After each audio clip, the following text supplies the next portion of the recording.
সাধারণত নিরাপত্তার দায়িত্ব প্রশাসনের, কিন্তু কখনো কখনো সাহস, সচেতনতা আর সংহতি দেখিয়ে সাধারণ মানুষই বদলে দিতে পারেন চেনা বাস্তব। এমনই এক দৃষ্টান্ত তৈরি করেছেন রাজপুর সোনারপুর পৌরসভার 13 নম্বর ওয়ার্ডের সুকান্ত পল্লীর মহিলারা। পাড়া জুড়ে অলিগলির রাস্তায় দিনের পর দিন দুষ্কৃতীদের দাপট।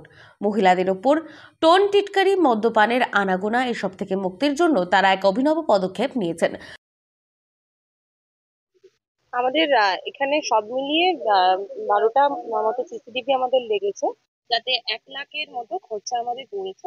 যা আমরা মোটামুটি ভাবে আমাদের মহিলারা নিজেদের বিভিন্ন ভাবে আমরা সামাজিক ভাবে কেউ কেউ প্রতিষ্ঠিত, কেউ নিজেদের সাংসারিক খরচ থেকে বাঁচিয়ে, কেউ লক্ষ্মীর ভান্ডার থেকে, কেউ বিভিন্ন উদ্যোগ নিয়ে তাদের থেকে তারা জোগাড় করেছে এই টাকা। 1 লাখ টাকা মতো আমাদের এই খরচা পড়েছে এই সিসিটিভির উদ্যোগটাকে আমাদের পূর্ণ করতে। আমরা এই সুকান্তপল্লীর বাসীরা সবাই, বিশেষত মহিলারা, নিজেরা আমরা উদ্যোগ নিয়েছি এই কারণে যে সামাজিক স্বার্থেই আমাদের নিরাপত্তা, আমাদের বিভিন্ন মাদকাসক্তি, বিভিন্ন যে দুষ্কৃতিবাজ, তাদের হাত থেকে যাতে আমরা নিজেরা রক্ষা পাই সামাজিক ভাবে, সেই স্বার্থেই আমরা সিসিটিভি লাগানোর ইচ্ছা। নিজেরাই চাঁদা তুলে বসিয়েছেন প্রায় 12টি সিসিটিভি ক্যামেরা। একজন দিয়েছেন চাকরির বেতনের অংশ, কেউ লক্ষ্মীর ভান্ডার বা বার্ধক্য ভাতার টাকা, কেউ আবার টিউশন করে জমানো অর্থ। মিলেমিশে তারা তৈরি করেছেন একটি কন্ট্রোল রুমও। পাড়ারই এক বাড়িতে, সেখানেই পালা করে নজরদারি চালাচ্ছেন পাড়ার মহিলারাই।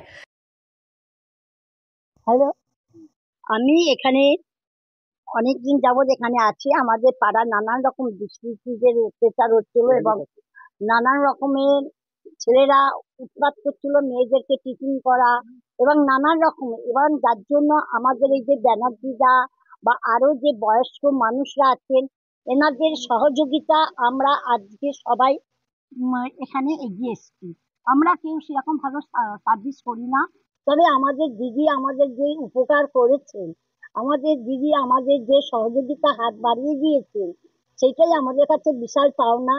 আমরা বার্ধক্য ভাতা পাই আমি, এবং অনেকেই আমাদের লক্ষ্মী ভান্ডার থেকে এখানে আমাদের সাহায্য করেছেন।